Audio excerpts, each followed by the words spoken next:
আর সেই মেয়েটা এখন যখন যাকে ভালোবাসে সে মূল্য দেয় না। এতে কি বুঝতে পারলাম জানেন?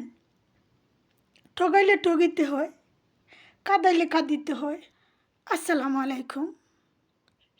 কলিজার ভাই বোনেরা সবাই কেমন আছেন? আমি আপনাদের প্রবাসী বোন। আলহামদুলিল্লাহ ভালো আছি। আজকে বাস্তব চোখের দেখা একটা ঘটনা আপনাদের সাথে শেয়ার করি। ছোট্ট একটা মেয়ে হঠাৎ করে কোনো এক আত্মীয় ভাবলো গরিব অসহায় মেয়েটা, বাপ থেকেও নাই, মা থেকেও নাই, মেয়েটাকে একটা ভালো ছেলের হাতে তুলে দিই। সেটা মনে করে ভালো একটা ছেলের হাতে তুলে দিল।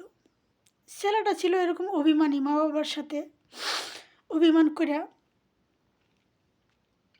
বাড়ির থেকে বাইরে হয়ে চলে আসছিল। কিন্তু ছেলেটা অনেক মোটামুটি ভালো শিক্ষিত, টাকা পয়সা ছিল তার। তো সেই আত্মীয়টা সেই ছেলেটার হাতে তুলে দিল গরিব মেয়েটাকে, তার ভালোর কথা চিন্তা করে। কিন্তু ছেলেটা ছিল কালো, মেয়েটা তেমন তারে পছন্দ করতো না। মেয়েটা ভালোবাসা কী জিনিস বুঝতো না। এভাবে একের পর এক মেয়েটা তারে তেমন একটা ভালোবাসতো না। তারপরে ছেলেটার অনেক ভালোবাসতো, অনেক।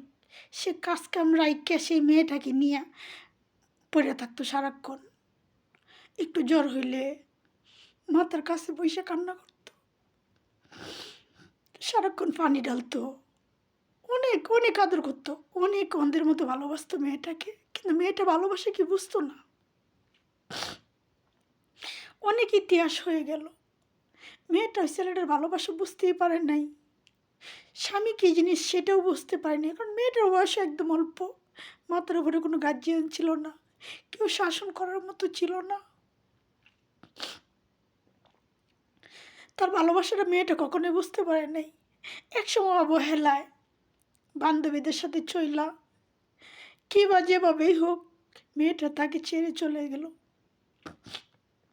আর ছেলেটা পাগলের মতো হয়ে গেল।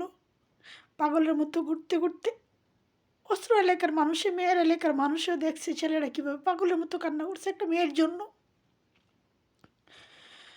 তো অবশেষে ছেলেটা দেশে গিয়া তার বাড়িতে গিয়ে তার মা বাবারে বললো, এখন তোমাদের পছন্দ, তোমরা বিয়ে করাও। চলে গেল ছেলে। অনেক কান্না করছে, অনেক, চোখের দেখা, ঠিক আছে। মেয়েটা ভালোবাসা বুঝতে পারে নাই। সেই যে ছেলেটার কান্না, হাহাকার, হয়তো বা মেয়েটার জীবনে অভিশাপ হয়ে আদর হইছে। তাকে যে ভালোবাসে, ভালোবাসার মূল্য দেন নেই। আর সেই মেয়েটা এখন যখন যাকে ভালোবাসে সে মূল্য দেয় না। এতে কি বুঝতে পারলাম জানেন? ঠগাইলে ঠগিতে হয়, ঠগাইলে ঠগিতে হয়, কাঁদাইলে কাঁদিতে হয়। বাস্তব প্রমাণ। আর কিছু বলার নাই। সবাই ভালো থাকবেন, দোয়া করবেন এই প্রবাসী বোনের জন্য। আল্লাহ পাক যেন ধৈর্য শক্তি বাড়িয়ে দেন।